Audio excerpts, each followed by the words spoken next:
Ah, bonjour. Ouais, une vidéo ce matin, il fait beau, c'est le matin, je suis à la maison comme tous les mardis, presque tous les mardis. Pas de petits mots gentils aujourd'hui, la saison n'est pas à ça. Je sais, il faudrait que j'en fasse plus souvent et j'en fais moins souvent. Non, en fait, la vidéo de l'autre jour m'a donné une idée. Ouais, ça fait des éditos par vidéo, ça pourrait être sympa. Notamment, les éditos, c'est pas toujours super positif. Donc, ça défie le but des mots gentils, donc on verra. Bon, la situation ces jours-ci, c'est les européennes. Donc, qu'est-ce que j'ai à vous dire sur les européennes? Pas mal de trucs, en fait.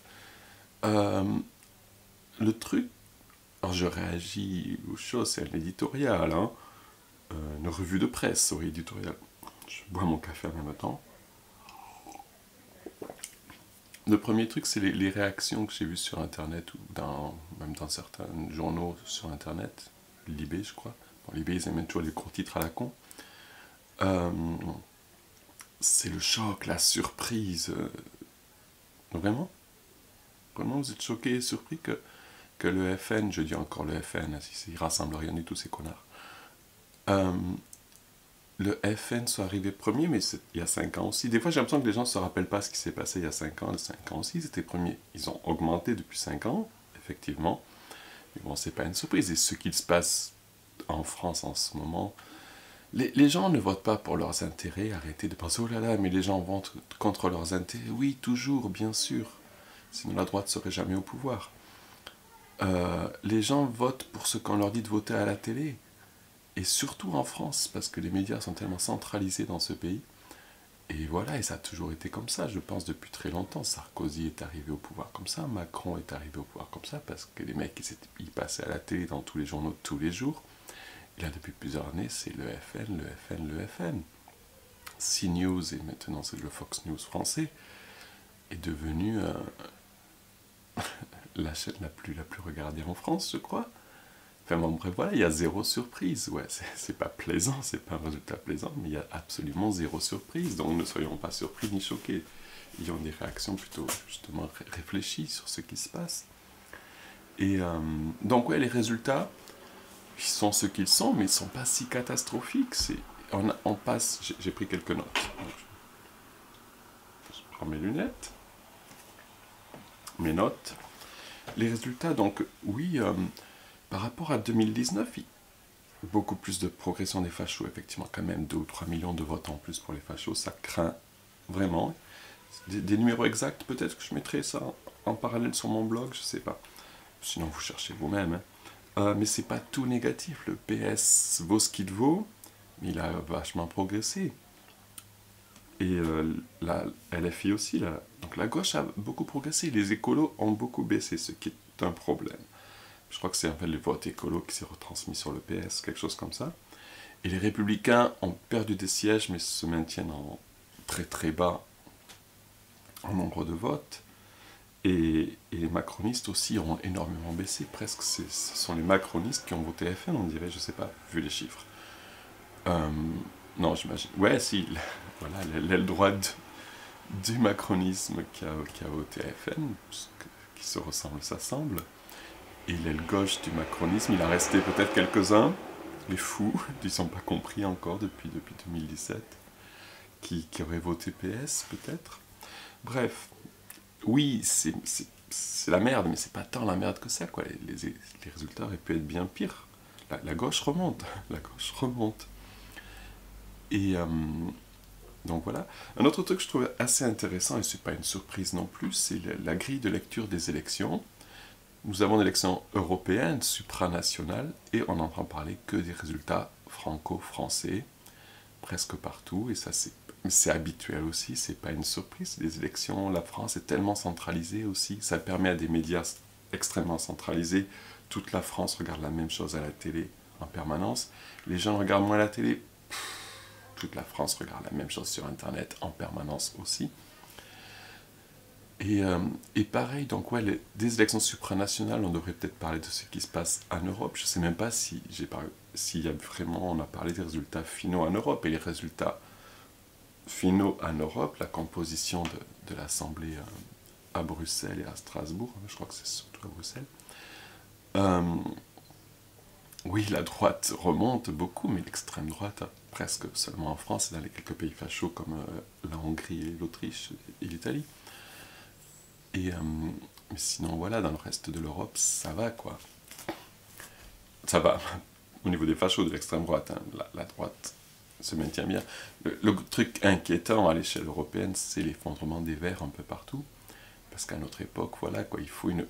Les Verts valent ce qu'ils veulent en tant qu'entité politique. Mais merde, quoi, la terre brûle, et tant que des choses comme l'Europe ne le prennent pas sérieusement, on va pas s'en sortir. Donc voilà, ça c'était les résultats, en gros. Un petit détail que j'ai bien aimé, c'est... Donc, en général, le PS est rose, le LFI est rouge, Macron donc est jaune maintenant, je crois, dans les cartes, et la droite est bleue, ça c'est traditionnellement. Et on se demande souvent de quelle couleur mettre le FN. Et les fachos. Il y a les turbo-fachos aussi de l'autre, là, Marion Le Pen Maréchal, qui a enlevé Le Pen de son nom pour... Bon, j'ai pas besoin d'expliquer pourquoi. Et elle préfère le côté maréchal, peut-être. Je sais pas, c'est la même chose, mais bon. Et donc, voilà, oui. Quelle couleur les faire? Il y a du noir, parfois, mais le noir, c'est pas pratique sur les cartes. Bleu marine, non, s'il vous plaît, le mec, bleu marine, non, quoi, non. Et le monde, en fait, le monde a choisi la couleur marron. Et c'est très bien, ça, marron. C'est les chemises brunes, bien sûr. Et puis, c'est le caca. Hein. Donc, c'est la couleur parfaite, je crois, pour le Rassemblement National, pour le Front National et les autres fascistes et turbo-fascistes et fachos-compatibles. Jaune comme le pipi pour Macron et marron comme la merde. Donc, pour les fachos, ça va très bien. C'est un peu l'état de la politique en France en ce moment. Hein. C'est vraiment du pipi-caca. Donc merci le monde pour cette lueur de... pas d'espoir, mais de je sais pas quoi.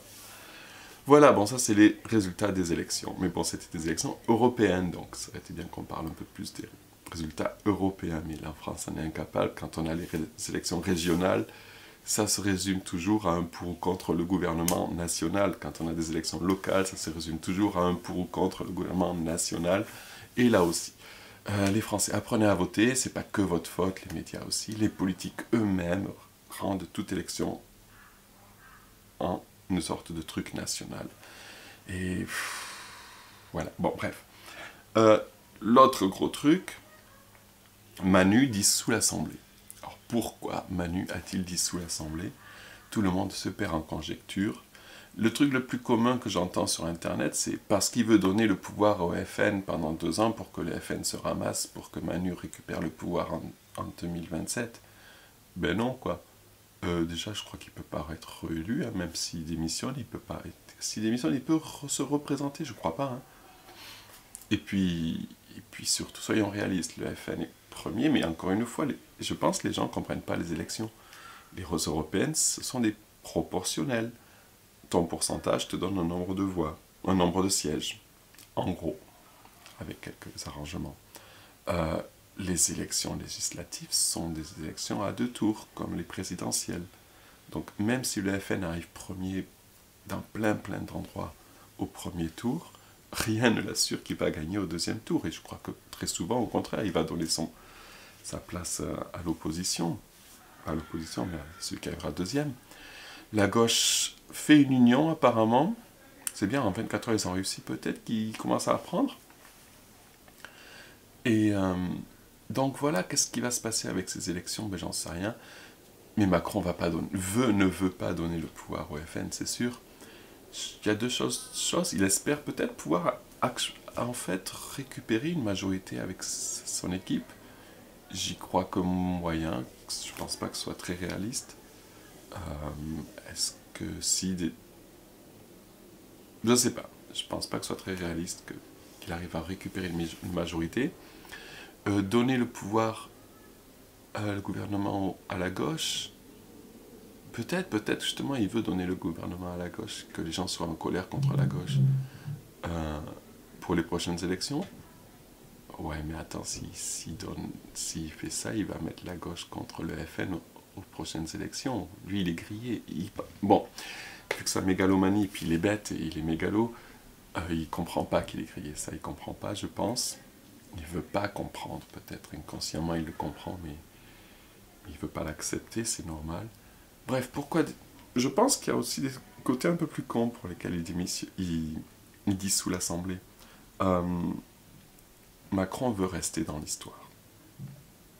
Il est mégalo, hein, et bête.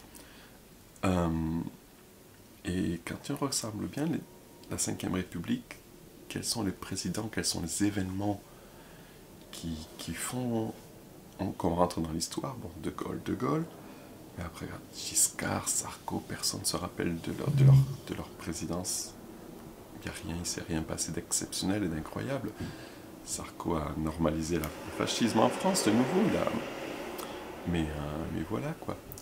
Ouais, en fait, oui, Sarko, mais ça ne se restera pas vraiment les historiens en parleront, mais pas dans les livres d'histoire que les enfants apprendront à l'école. Mais bon, c'est une autre histoire. Et je sais pas, vous avez mes lunettes là. Et donc voilà, je parle, j'espère que vous arrivez à me suivre, parce que je suis en train de parler voilà, de la dissolution de Macron. Et quels sont les moments vraiment qui sont rentrés dans l'histoire de la Ve République? Il y a quand même les dissolutions, surtout celle de Chirac, et les... Oh putain, il fait chier ce camion, je sais pas si vous l'entendez, mais c'est la poubelle encore. Ouais, c'est les poubelles. Les poubelles, Macron, le fascisme, ça va ensemble.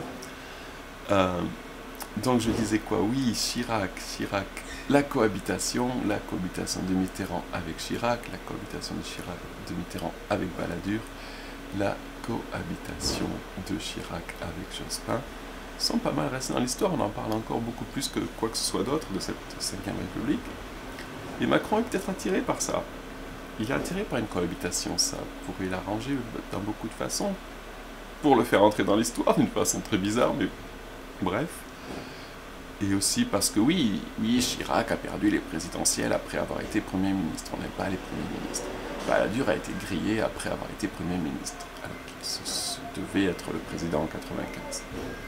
Jospin a été grillé alors qu'il a été Premier ministre, mais là je suis désolé, les gens réécrivent un peu trop l'histoire. Jospin était assez populaire en fait.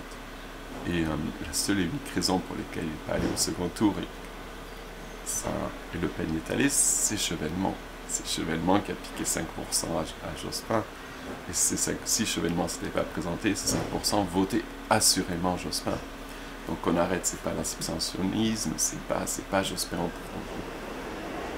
Premier ministre qui l'a grillé, c'est Chevènement. Donc attention Macron, ça va pas marcher tout le temps votre coup. Donc bref,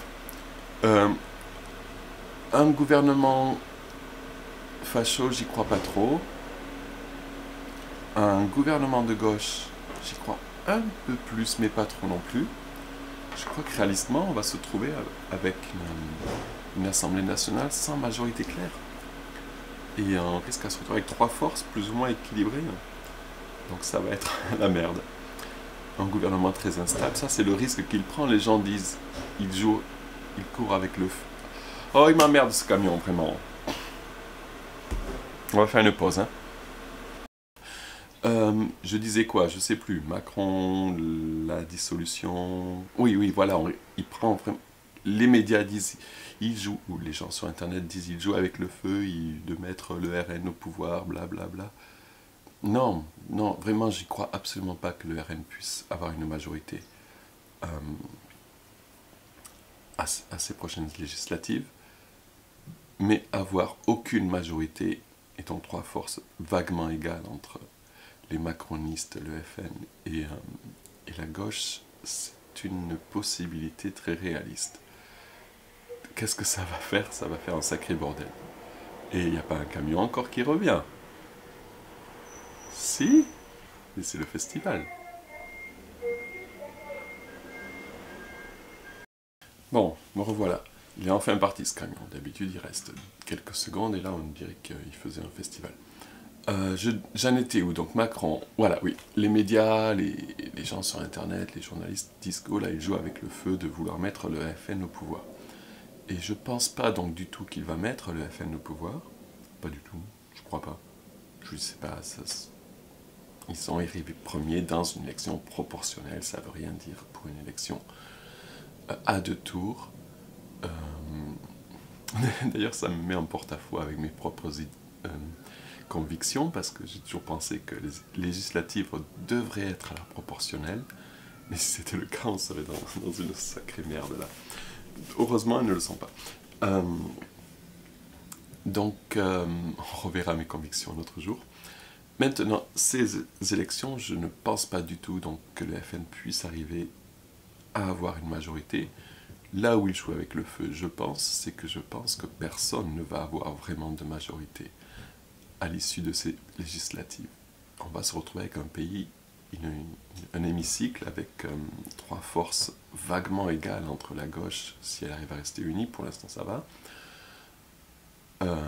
les macronistes et les fachos, donc ça va être compliqué. Ouais, ça va être très compliqué, donc on va voir. Donc bref, voilà, Macron, il veut surtout entrer dans l'histoire, il veut essayer de changer les choses. Voilà, il y a une autre chose que je pense qu'il veut, alors c'est un peu tiré par les cheveux, les Jeux Olympiques. Macron, il veut pas que les Jeux Olympiques soient un foirage complet, parce que ça va craindre, quoi, quand même, pour l'image de la France. Et les Jeux Olympiques, il va y avoir... il est question quand même de beaucoup de sabotage, de manifs, des choses comme ça. Et déjà, son histoire dans la Seine, là, c'est en train de partir à l'eau. Et donc, je me disais que si il fait ces législatives, donc juste avant les JO, si on arrive à avoir une majorité à peu près stable, voire de gauche, peut-être justement qu'il veut une majorité de gauche, pour que les gens soient moins en colère contre lui et plus en colère contre le gouvernement. Les gens redeviendront en colère contre le gouvernement à l'automne. Les gens ne manifesteront pas beaucoup pendant les JO et les JO seront sauvés. Et alors, est-ce que ça me semble tellement ridicule et grotesque de dissoudre l'Assemblée nationale pour des JO, mais c'est tellement ridicule et grotesque que ça me semble de plus en plus crédible. C'est là où on en est, hein, avec ce mec. Bref, les Français, vous avez fait une belle connerie de mettre ce mec au pouvoir en 2017. Je ne comprends toujours pas comment ça a pu arriver. Et voilà où on en est grâce à vous. Hein. Oui, alors je sais, je vote pas, donc... Ça, j'imite les gens qui me gueulent dessus. Ouais, mais c'est même pas que je veux pas voter, moi je veux voter. Mais comme je vous expliquais dans la vidéo précédente, quand on habite loin, plusieurs centaines de kilomètres et surtout plusieurs centaines d'euros de train ou de péage d'automobile de son bureau de vote, eh bien, c'est difficile de voter quand votre pays ne veut pas instaurer le vote par correspondance. Donc je me retrouve abstentionniste, contraint et forcé. Mais quelque part, ça me permet cette espèce de distance physique, géographique avec ces choses-là, et donc ce qui me permet d'avoir des réactions moins émotionnelles peut-être à certains résultats, comme ce que je vois depuis hier sur les réseaux sociaux et ailleurs. Voilà, c'était mon blabla du jour. Je vais le mettre en ligne. Vous me dites ce que vous en pensez. Est-ce que j'en fais plus des vidéos comme ça, ou est-ce que je reviens aux petits mots tranquilles? Quand je dis faire plus de vidéos comme ça, c'est pas forcément de politique. J'aimerais en parler moins de politique et plus d'autres trucs, mais voilà, de faits de société divers et variés, ma perspective à 10 000 km de la France. Est-ce que ça vous intéresse? Dites-moi. Envoyez-moi un message, commentez. Est-ce que vous voulez plus de vidéos comme ça, ou non, j'arrête, je me remets aux petits mots. Voilà. Allez, bonne journée, à bientôt, j'ai assez parlé. Bye.